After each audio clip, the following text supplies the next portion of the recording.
여기 오니까 좀 뉴욕이 어떤 곳인지 맛 좀 보고 가라고 추운 날씨 주신 것 같습니다. 시애틀은 평균 기온이 겨울에 40도에서 60도 사이에서 왔다 갔다 합니다. 그러니까 섭씨 5도에서 섭씨 15도 사이에서 보통 왔다 갔다 해요. 근데 뉴욕은 영하 15도에서 이게 보니까 어제 제일 추운 기온이 영하 15도까지 내려가더라고요. 영하 15도, 지금 아마 영하 5도 정도 되는 것 같아요. 15도에서 5도 사이에서 왔다가 영하로. 저번에는 또 눈이 많이 와가지고 고생하셨다는 얘기도 들었습니다.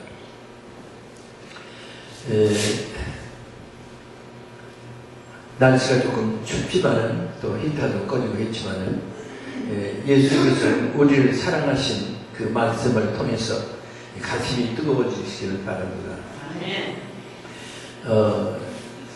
저는 늘 생각하기를 요새 교회가 힘을 못 주고 사회 사람들이 교회를 걱정하는 시간이 됐습니다. 교회가 사회를 걱정해야 되는데 거꾸로 사회가 교회를 걱정하는 시대가 됐어요. 그 예수님께서 얼마나 마음이 아프시겠어요. 그래서 우리 교회 다니는 모든 분들이 예수님을 닮아가면 모든 문제가 해결이 되는데 예수님을 닮지 않고 세상을 닮아가기 때문에 문제가 생긴다고 생각합니다. 그래서 예수님은 우리에게 어떻게 가르쳐 주셨는가, 우리가 서로 어떻게 섬기며 행복하게 살아야 된다 하신 말씀을 오늘 잠깐 생각해서 우리의 삶을 돌아보자 합니다. 오늘 본문 말씀은 예수님께서 이제 고난 사순절이 시작됐죠. 지난주 수요일부터. 그래서 이제 고난주간 부활절이 이제 차차 가까이 오는데 예수님께서 돌아가시기 전날 밤 제자들 다 모아놓고 최고 만찬 하시지 않습니까? 그 자리에서 물을 떠오라, 수건을 가져오라 해가지고 허리에 수건을 돌리시고 베드로부터 발을 씻기기 시작하십니다. 그러니까 베드로가 처음에 선생님께서 왜 저 발을 씻겨주십니까? 절대 안 됩니다. 그러니까 예수님이 내가 발을 씻겨준 걸 네가 거절하면 네하고 나하고 아무 상관이 없다. 또 놀래가지고 베드로가 그럼 몸 전체를 씻겨주십시오 이렇게 얘기가 나오잖아요. 근데 아무튼 제자들 발을 전부 다 씻겨주셨습니다.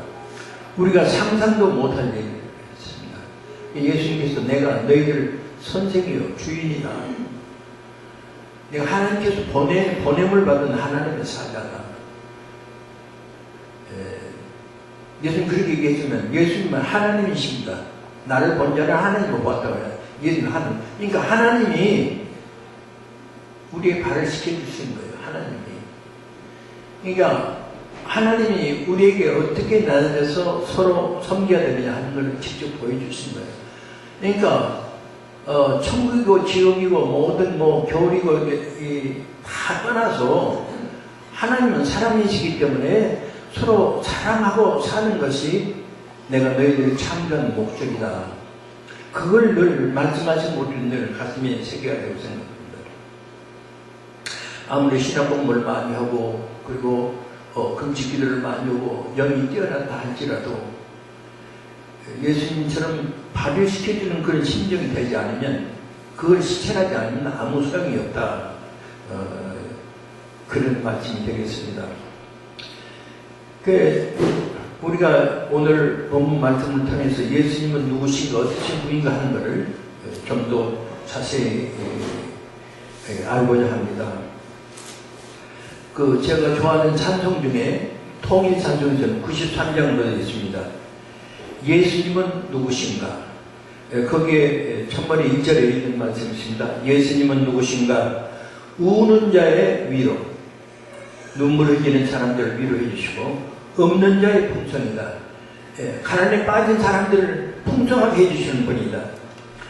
그리고 죄도 없이 세상에서 천대받는 사람들을 높여주시는 분이다. 천한 자의 높이며 잡힌 자의 노인되고 억울하게 갇힌 자들을 해방시켜주는 그런 품 주시는 분이시다. 그래서 우리에게 처음부터 끝까지 기쁨을 주시라고 오셨다. 2절은 예수님은 누구신가? 약한 자의 강함, 약한 자, 힘이 없이 힘을 못 쓰는 사람들을 힘을 줘서 강하게 해주시고, 눈이 먼 자에게 빛을 주시고, 병든 자를 고쳐주시고, 그리고 신체 죽은 자까지 살리시는 분이다. 이런 전지전능하시고 자비하신 그 예수님이 바로 우리의 주인 되시는 예수님이시다 하겠습니다. 또 예수님은 우리에게 제자들한테 나는 너희들 친구라 이렇게 얘기했습니다. 또 죄인들의 친구가 되셔가지고 바리새인들이 손가락질을 받았습니다. 아무튼 낮은 대로 임하셔서 우리를 모든 불행에서 건져주시는 그분이 바로 우리가 믿는 예수 그리스도 우리 주님이시다 하겠습니다. 그리고 또 예수님은 또 가장 중요한 교훈의 말씀이 아주 결론적인 말씀이 원수를 사랑해라. 전 성경 읽을 때 원수를 사랑하라. 이거는 이사여고 아름다운 말에 불과하지 어떻게 그렇게 실천할 수가 있어. 근데 성경 공부를 해보니까 실제로 원수를 사랑하셨더라고요. 그럼 잘 아시다시피 이제 고난주간에 십자가에서 돌아가시기 전에 말씀하신 7가지 말씀 중에서 그 부분에 가면은 주여 아버지여 저희들이 죄를 용서하여 주십시오. 자기를 못 받고 이렇게 죽게 만든 저 로마 군병들을 저희들은 자기들이 하는 짓이 무슨 짓인지 모르고 있기 때문에 불쌍한 사람입니다. 아버지 저들을 용서해 주십시오.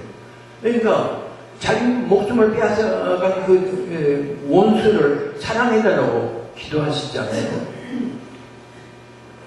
그러니까 예수님이 하신 말씀은 하나도 실천 안 하신 것이 없이 전부 그대로 다 몸소 우리에게 본을 보여주셨습니다. 그러니까 우리가 평상시에 성경을 읽거나 세상 사람 살 때 우리 크리스찬들이 할 일이 예수님 같으면 어떻게 하셨을까? 이걸 늘 생각해서 예수님이 하신 말씀대로 사는 것이 우리의 본분이라고 생각합니다. 요새 이스라엘 가면은 이스라엘 사람도 유대교를 믿잖아요. 구약 믿는 사람들이고 하나님 말씀대로 살려고 하고, 그래서 예수님 당시부터 예수님 못 박혀준 그 유대 민족들이 세계에 흩어졌다가 다시 모아서 이스라엘을 건국한다고 지금 야단들이고 제3성전을 짓는다고 비밀리에 진행을 하고 있고, 그리고 팔레스타인에 치고 들어가서 수백 년 동안 사는 사람들 다 몰아내가지고 자기들이 차지하고 앉아서 서로 원수처럼 지내잖아요. 그런 상황에서 유대인들이 예수님을 믿게 된 거예요. 처음에 몇백 명, 몇천 명이 되던 요즘은 몇만 명이 된대요. 그래서 그런 상황을, 그런 사람들이 핍박받는 것을, 그 영화로 만든 사람이 현지에 가가지고, KBS에서 20년 동안, 편성 작가 노릇한 분이, 김암기라는 분이 자기 사견으로 20년 동안, 이스라엘에 20번을 왔다 갔다 했어요. 그래가지고 만든 영화가 회복이라는 영화인데, 주시 크리스찬들, 유대인 크리스찬들이 얼마나 핍박받고 사는가 하는 것을 이제 기록 영화 만든 것이 회복이고, 그 다음에 만든 것이 또 용서입니다. 이 용서라는 그 영화의 내용은 주시 크리스찬들, 유대인 크리스찬들하고 팔레스타인 크리스찬들도 있대요. 팔레스타인. 그러니까 서로 원수처럼 싸우는 그 두 나라 크리스찬들이 모아가지고 자기들끼리 만나서 같이 예배를 드리는데 예수님 부모처럼 서로 발을시켜주고, 그리고 서로 같이 떡을 성찬식을 하고 울면서 그걸 하더라고요. 영화를 보니까. 거기에 참석했던 그 팔레스타인 사람이 한 사람이 이제 이렇게 인터뷰를 하는데 그 사람이 무슨 얘기를 하냐면, 우리가 원수됐던 사이인데 원수를 서로 사랑하게 되니까 이렇게 좋을 수가 없다. 세계 평화를 위한다고 핵을 만들고 대량 살상 무기를 만들고 그랬는데, 그런 거는 도대체 이 세상을 불행하게 만들고 멸망시키는 거지 하나도 도움이 안 된다. 원수를 사랑하면 그것으로 다 끝나버리는데, 평화가 와서 자꾸 끝나는데 왜 핵을 만드느냐. 핵보다도 원수 사랑하는 그 사랑을 우리 실천을 이렇게 아주 흥분해가지고 얘기를 하더라고요. 사실 세계 평화의 유일한 비결은 원수 사랑함이 있다. 이 진리를 우리는 복음으로 알고 전해야 되고 또 실천하고 이 모범을 보여야 될 것입니다. 선교사들이 이제 그 그리스도인들을 핍박하는 그런 나라에 그리스도인들 뭐 이슬람군이라든가 또는 힌두교군이라든가 그런 데 가서 복음을 전하잖아요.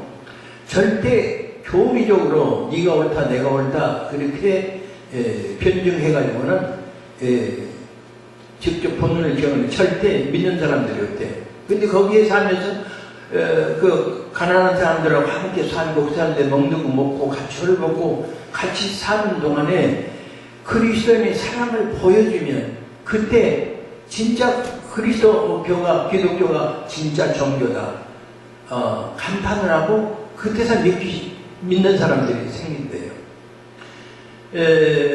그 예수님이 태어나신 베들레헴에 가서 선교하는 그 목사님이 CTS 그 방송에 나와서 간증을 하는데 거기에 선교 본부를 지었대요.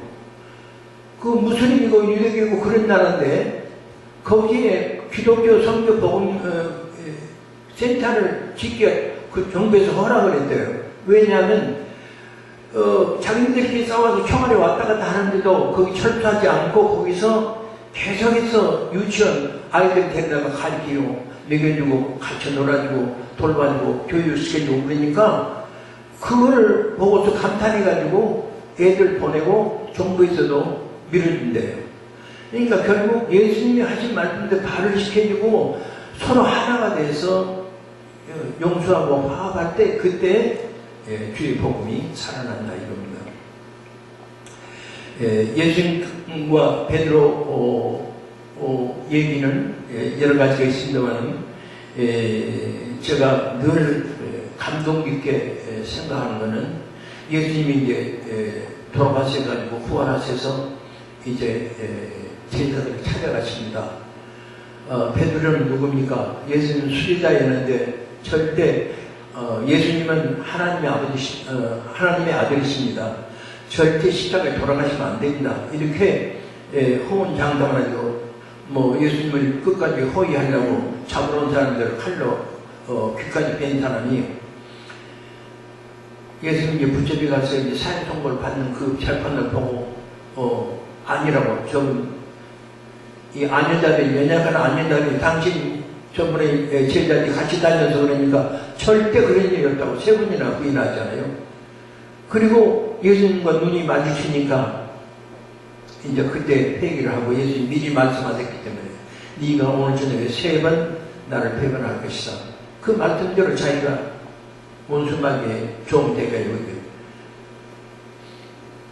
주인을 배반하는 사실을 나가서 통곡하잖아요. 그래서 얼마나 많이 울었던지 눈에 여기에 홈이 생겼다고 그런 그 전설이 있습니다. 그런 베드로를 부활하신 다음에 찾아갔잖아요. 새벽에, 이른 새벽에. 거기 7명의 제자들이 같이 고기잡이로 돌아가지고 밤새껏 고기를 잡는데 고기가 한 마리도 안 잡혔습니다. 그러니까 예수님이 너희들이 고기가 있느냐 하니까 없습니다. 그 배 오른쪽에 그물을 던져라 하니까 고기가 잡히는데 어떻게 많든지 그물이 찢어질 정도로 됐고 근데 성경에는 153마리가 잡혔다 이렇게 기록이 되어 있잖아요. 예수님 미리 그 바닷가에 오셔가지고 숯불을 피우고 고기 굽고 떡을 구워서 미리 식사를 준비해 놓으시고 배고픈데 올라오라 6km 올라오라고 해가지고 밥을 다 먹였잖아요. 다 먹고 난 다음에 이제 베드로에게 질문을 하십니다. 네가 이 모든 사람보다 나를 사랑하느냐 이렇게 물어보시잖아요. 그 순간이 무슨 순간이냐면은 수제자였던 그 베드로, 배반한 베드로를 다시 그 자리를 회복시켜주는, 말하자면 요새 같으면 이제 목회자 되기 위해서 이제 교단에서 교사들이 이렇게 안수실을 하잖아요. 예, 그런 절차와 같은 그 지금 중요한 순간이에요. 예수님은 그런 형식적인 게 아니고, 교단에서도 목사 안수 받으려고 하면 몇 가지 서약하는 거를 이제 서약문을 받지 않아요. 근데 예수님은 딱 한 가지만 물어보세요. 네가 나를 사랑하느냐? 베드로가 뭐라고 대답했겠어요? 예수님, 주님께서 잘 아십니다. 그렇잖아요. 그러면 네가 내 양을 먹이라. 이렇게 목회자가 되라. 내 양을 먹이는 목회자가 되라. 이렇게 거기서 이제 임명하시잖아요. 그런 절차, 똑같은 질문, 똑같은 대답 3번 하시잖아요. 그러니까 성경학자들은 베드로가 3번 부인이기 때문에 예수님도 3번 서약을 받으셨다. 이렇게 해석을 한다고 하는데, 아무튼 이렇게 해서 베드로를 다시 그 지위를 회복시켜 줍니다. 이 세상에서 어느 기관에서 배반했던 사람을 다시 그렇게 데려다가 기용한 자가 있어요. 감옥에 가다 버리지. 그러니까 우리가 생상도 못한 일을 주님은 하신 거예요. 끝까지 사랑하되 죽기까지 사랑하신 거예요. 예, 이렇게 예수님처럼 우리가 서로 사랑하면 어떻게 헤어지다가 살며 자식과 부모 사이가 멀어지며 친구 사이가 멀어지며 사회에서 서로 적이 되는 그런 관계가 이루어지겠습니까? 그래서 아무튼 모든 인생 문제의 해결사로 오신 예수님의 그 방법을 그대로 따라서 우리는 살아야 되겠다, 이런 생각을 늘 해봅니다. 우리가 종말이 세워가지고 처처히 지진이 일어나고 뭐 가뭄이 되고 물난리가 나고 별별 짓을 다 하지 않아요. 또 핵이 터져가지고 이제 일본에서도 몇 년 전에 핵 공장이 터져가지고 전부 바다 물고기가 오염이 되니까 이제 일본뿐만 아니라 그거가 이제 미국까지 흘러나와가지고 태평양 전체가 오염이 돼서 이제 고기도 제대로 못 먹을 새가 왔다, 그렇게 걱정을 하고 있는데, 아무튼 종말의 시대의 징조가 지금 오고 있지 않습니까? 근데 종말의 시대에서 성경학자들이, 신학자들이 예수님이 언제 오시고 천년왕국 전에 오시냐, 천년왕국 후에 오시냐 해가지고 전천년설, 후천년설 해가지고 네가 옳다, 내가 옳다, 뭐 세대주의다, 뭐다 여러 가지 설이 있잖아요. 그래가지고 이 신학계에서도 그걸 가지고 서로 논쟁하고 서로 잘했다 못했다 신문에 서로 논박을 하고 그런 시대에서 우리가 살고 있는데, 저는 그 논박하는 것이 종말을 준비하는데 하나도 도움이 안 되고 오히려 방해가 된다. 그러면 어떻게 하느냐? 예수님께서 말씀하신 대로 해야 된다. 예수님께서 무슨 말씀하셨느냐?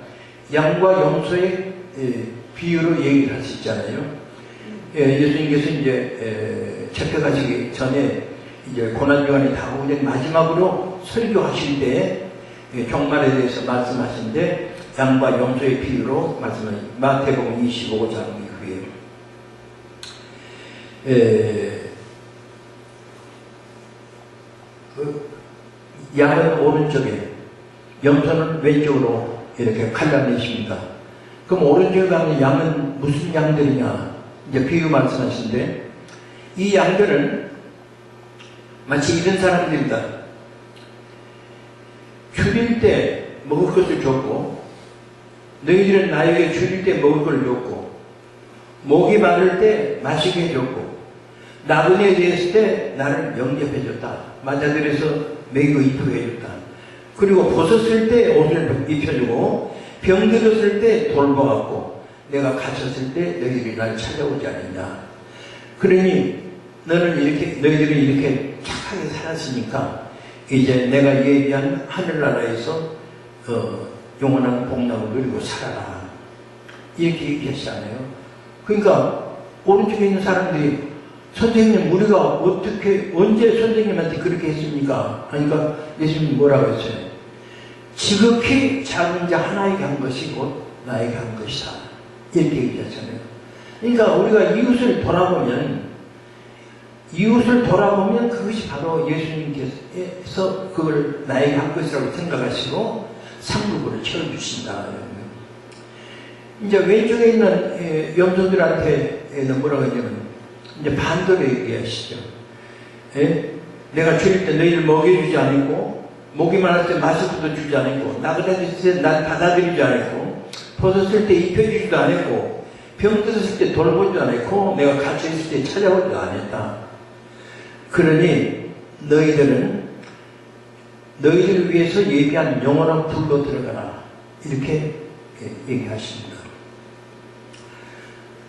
그런데 우리가 언제 그렇게 못된 짓을 했습니까? 그러니까 지극히 작은 자에게 하지 않은 것이 곧 나에게 하지 않은 것이다. 이렇게 엄히 말씀하시지 않았어요.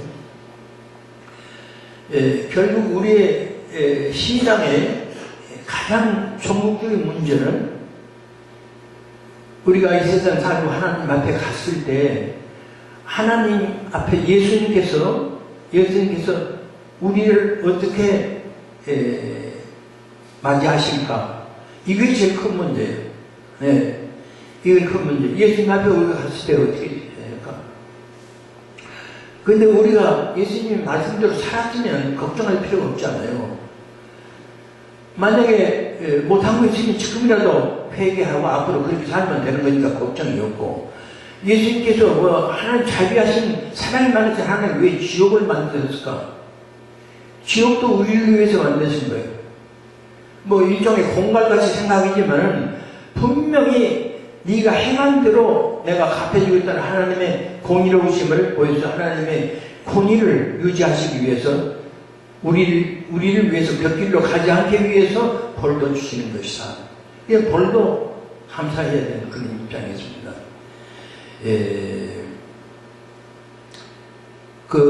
우리 세상 사람들은 항상 두 가지 양태로 갈리는데, 수십 년 전에, 슈바이저하고 같은 해, 슈바이저하고 까뮤가 노벨상을 받았어요. 좋은 일 하는 사람들한테 노벨상 주잖아요.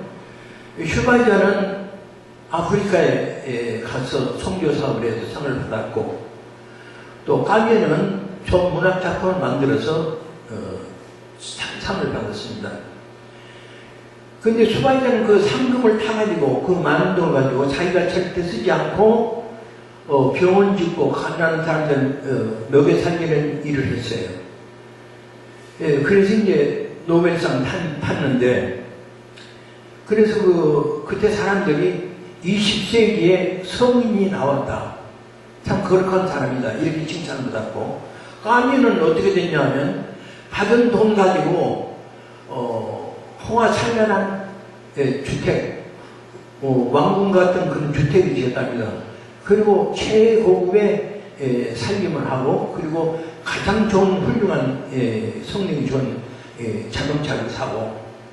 근데 이 사람 말로 어떻게 했냐면 그 자동차 타고 가다가 사고를 나서 죽어버려요. 그러니까 자기 몸을 생각하고 자기 자신이 챙긴 사람은 결국 그렇게 비참하게 죽어가고, 자기를 생각하지 않고 남을 위해서 산 사람들은 그렇게 성인이라고 살아서부터 이 세상에서 칭찬을 받고 하나님 앞에 가면 하나님께서 얼마나 기뻐하시겠어요. 이 차이를 우리는 늘 생각하면서 내가 어느 쪽에 속하냐 하는 것을 거울에 비춰봐야 될 일이라고 생각합니다. 또 한 가지 우리가 남을 위해서 살 때 하나님께서 복 주신다. 우리가 섬기면 복 주신다고 오늘 말씀의 결론에 끝에 말씀하셨는데, 켄터키 후라이 치킨 있잖아요. 켄터키 후라이 치킨. 이것이 미국뿐만 아니라 다른 나라에 한국까지도 아마 들어갈 거예요. 프랜차이즈. 근데 이 사람의 켄터키 후라이 치킨의 창시자가 누구냐면 샌더스라는 이름을 가진 사람인데, 퇴역 군인이더라고요. 이제 군인 생활을 마치고 이제 먹고 살라니까 조그만 음식점을 시작했는데, 이분이 음식점을 하면서 항상 생각한 것이 무슨 생각했냐면, 어떻게 하면 우리 손님들에게 유익한 것을 이렇게 제공을 하고 그걸 맛보면서 기쁨을 느끼게 해줄까? 이걸 끊임없이 이제 연구한 끝에 어느 날 닭을 튀어서 일품요리로 했으면 좋겠다. 그래서 시작한 것이 켄타키 후라이 치킨이랍니다. 그러니까 같은 가게로 같은 사업을 해도 자기 자신을 위한 돈 벌기 위한 수단으로 생각하지 않고 사람들을 섬기는 수단으로, 사람들을 기쁘게 만드는 수단으로 이 업을 했을 때 하나님께서 이렇게 세계적인 기업으로 키워주신다 이겁니다. 그래서 예수님께서 섬기는 자에게 복을 주신다는 그 말씀을 그대로 우리가 이 세상에 있을 때부터 상급으로 키워주신 것입니다. 이제 결론을 맺고자 합니다. 예수님께서 내가 반드시 온다. 반드시 다시 오는데 천사들이나 반드시 반드시 내가 다시 오는데 언제 오느냐 하는 건 나도 모르고 하나님 아버지 고난에 처하기 때문에 하나님 아버지만 아신다. 그니 언제 오실지 한 그 문제가 너희들 떠들지 마라. 왈가불가 하지 마라. 자선 내가 가는 건 틀림없다. 그렇게 말씀하셨고 사도행전 1장 7절에 보면 때와 기한은 아버지께서 자기의 고난에 두셨더니 너희의 알 바가 아니요 그랬습니다. 그래서 그 초대교회 그 제자들에게 마가다락방에 모여서 이제 기도하라고 예수님께서 하시고 이제 성령을 받으라. 너희들이 성령 받고 나면 힘을 얻어서 땅까지 복음을 전하겠다. 그때 그렇게 말씀하셨어요. 이제 성경 66권이죠. 제일 마지막 책이 요한계시록 아닙니까? 요한계시록의 제일 마지막 장이 요한계시록 22장이에요.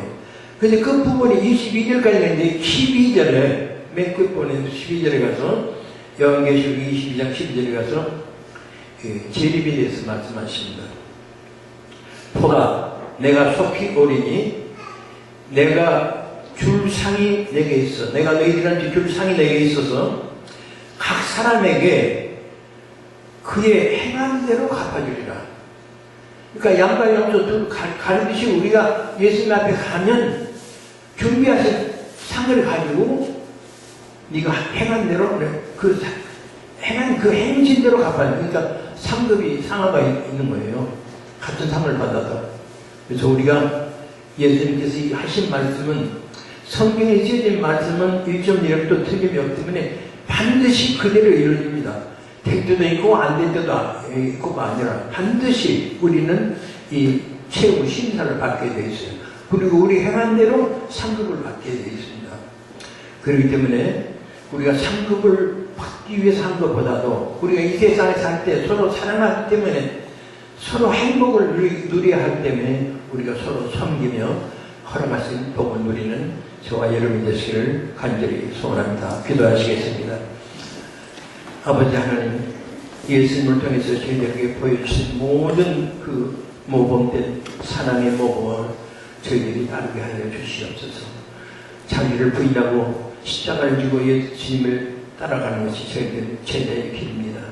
제자의 길을 바로 함으로 해서 저희들이 온전한 영성과 온전한 인격과 세상 사람들에게 존경받고 칭찬받는 그런 삶이 되게 하시고 장차 우리 주 예수께서 예비하신 상급을 받을 수 있는 저희 인생이 되게 하여 주시고 우리가 이 세상에 있는 동안에 우리 교회 모든 식구들이 한 형제자매 다해서 주님 앞에 갈 때까지 주님의 인도하심으로 행복한 삶이 되게 하여 주시옵소서. 예수님 이름으로 또 드리옵나이다. 아멘. 일어나셔서 여러분이